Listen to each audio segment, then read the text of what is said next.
바로 시작하겠습니다. 먼저 제노아와 인터밀란의 경기를 분석해 보도록 하겠습니다. 제노아 이탈리아 1부 11위 승승승패승입니다. 여전히 질라르디노 체제에서 시즌을 치릅니다. 일단 제노아의 특성은 아주 낮은 적극성일 것입니다. 사실상 이탈리아의 정통 카테나치오를 보여주는 편인데 때문에 3-5-2 양상에서 공격은 투톱의 개인 기량을 상당히 강조하는 편입니다. 따라서 레테귀가 팀을 떠난 것은 상당히 아쉬운 대목일 듯합니다. 그나마 부분적인 역압박만 수행하면서 괜히 틈을 주지 않는 성향은 수비적으로는 나쁘지 않은 영향력을 주고 있습니다. 인테르 이탈리아 1부 1위 승승무패무입니다. 인테르의 시스템 자체는 그다지 리그에서 단점이 크진 않은 편입니다. 다만 주전과 벤치의 격차가 크다는 점이 단점이라고 할 수 있었지만 지엘린스키와 타레미를 영입하는 등 경쟁력 있는 선수들을 영입하면서 뎁스를 올렸습니다. 특히 타레미는 정통 타겟터라는 점에서 주전 투톱과는 다른 유형이기도 하고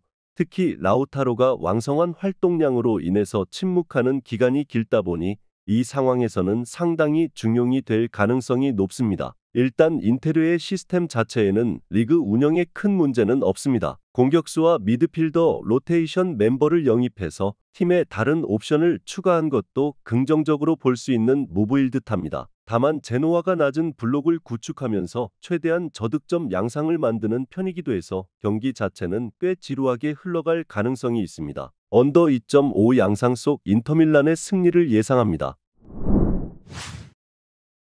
다음은 파르마와 피오렌티나의 경기를 분석해 보도록 하겠습니다. 파르마 이탈리아 2부 1위 패승패승패입니다. 지난 시즌 2부에서는 경기를 주도하는 모습을 자주 보여주기도 했습니다. 다만 주포가 명확하게 있다기보다는 여러 선수들이 조직적으로 고래 관여하는 특성이 있어 파르마가 공격적으로는 크게 돋보이는 자원은 없던 편입니다. 이를 의식했는지 파르마가 팔레르모 상대로는 4-4-2로 나서는 등 올 시즌의 컬러는 실리라는 점을 보여주기도 했습니다. 다만 1.79의 기대 득점에도 한 골도 넣지 못한 빈공은 지난 시즌과 사뭇 달랐습니다. 피오렌티나 이탈리아 1부 8위 무패무승승입니다. 이탈리아노 감독에서 팔라디노 감독으로 사령탑이 바뀌었습니다. 사실 두 감독이 모두 미드필더 운영이 좋은 편이라서 중원 전력을 잘 쓰는 컬러가 바뀌지는 않을 듯합니다. 다만 팔라디노 감독이 몬차에서도 득점력이 좋은 모습을 보여준 것이 아니었다는 점은 변수일 듯합니다. 피오렌티나는 지난 시즌 리그에서 10골을 넘긴 선수가 한 명뿐이었습니다. 특히 최전방 공격수가 부족한 상황에서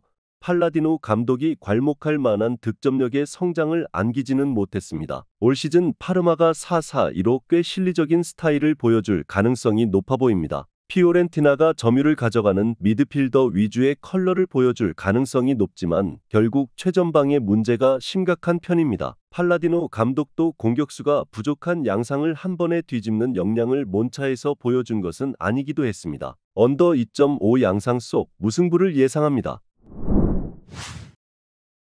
다음은 AC 밀란과 토리노의 경기를 분석해 보도록 하겠습니다. 밀란 이탈리아 1부 2위 무승승무승입니다. 폰세카 감독에 대한 평가는 꽤 좋은 편입니다. 물론 배후 공간을 내주는 문제는 여전히 아쉽기는 하지만 상대를 전방 압박으로 몰아세우면서 잘게 썰어가는 패스로 전진하는 특유의 공격성은 상당히 좋은 모습입니다. 사실 폰세카 감독이 지난 시즌 릴에서 어느 정도 압박 강도를 수비적으로 운용하는 법에서 성장을 이루기도 했습니다. 마냥 돌격하는 상황에서 다실점이 나오는 참사의 빈도는 지난 시즌 기점으로 제법 줄었던 것이 사실입니다. 토리노 이탈리아 1부 12 승패무승승입니다. 토리노의 문제는 중앙 공격력입니다. 사실 전임 감독인 유리치도 측면으로 공을 돌릴 수밖에 없던 이유가 있었는데 이선의 퀄리티 저하로 인해서 전개를 해줄 자원이 없었던 것입니다. 블라시치가 부진했고 올 시즌에도 보드진에서 이선에 크게 투자를 해주지를 않고 있습니다. 베네치아의 공격적인 전술을 잘 이끈 바놀리 감독을 선임했지만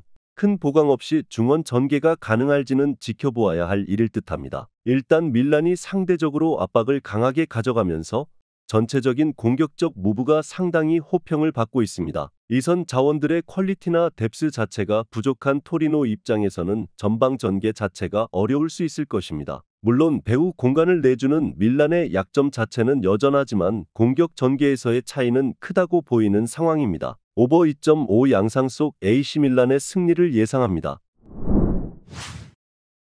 마지막으로 엠폴리와 몬차의 경기를 분석해 보도록 하겠습니다. 엠폴리 이탈리아 1부 16위 승무승패승입니다. 엠폴리는 내내 수비가 좋지는 못했던 유형입니다. 골키퍼의 박스 장악에 상당히 의존했었는데 지난 시즌 팀에 어느 정도 반전을 만든 카프릴레 골키퍼가 나폴리로 이적했습니다. 결국 올 시즌 초반에도 수비적인 능력치에 대해선 조금은 낮게 봐도 좋을 것으로 보입니다. 대체적으로 주도권을 뺏기는 경우가 많아서 버티는 것에 집중을 해야 하는데 경기력이 올라오려면 시간이 더 필요할 듯합니다. 몬차 이탈리아 1부 12위 패승무무패입니다. 몬차도 우려스러운 점이 있습니다. 중위권에서 버틸 수 있는 힘을 준 팔라디노 감독과 공격의 핵 콜파니가 피오렌티나로 모두 떠나버린 것입니다. 네스타 감독을 선임했는데 선수 시절에는 두말할 것 없는 레전드였습니다. 하지만 감독직에서는 아직 두각을 드러낸 적이 없는 것이 사실입니다. 전체적으로 몬차의 올 시즌도 느낌표보다는 물음표가 더 많은 상황으로 볼 듯합니다. 사실 박스 장악에서 엠폴리가 상당히 어설픈 편이라서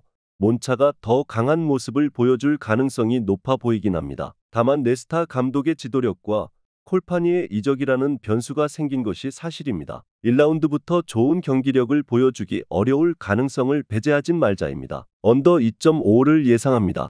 영상에서 알려드리는 내용들은 모두 1차 분석 내용들이며 2차 분석과 최종 조합픽은 영상 하단 고정 댓글 링크로 문의 주시면 안내 도와드리도록 하겠습니다. 시청해주셔서 감사합니다.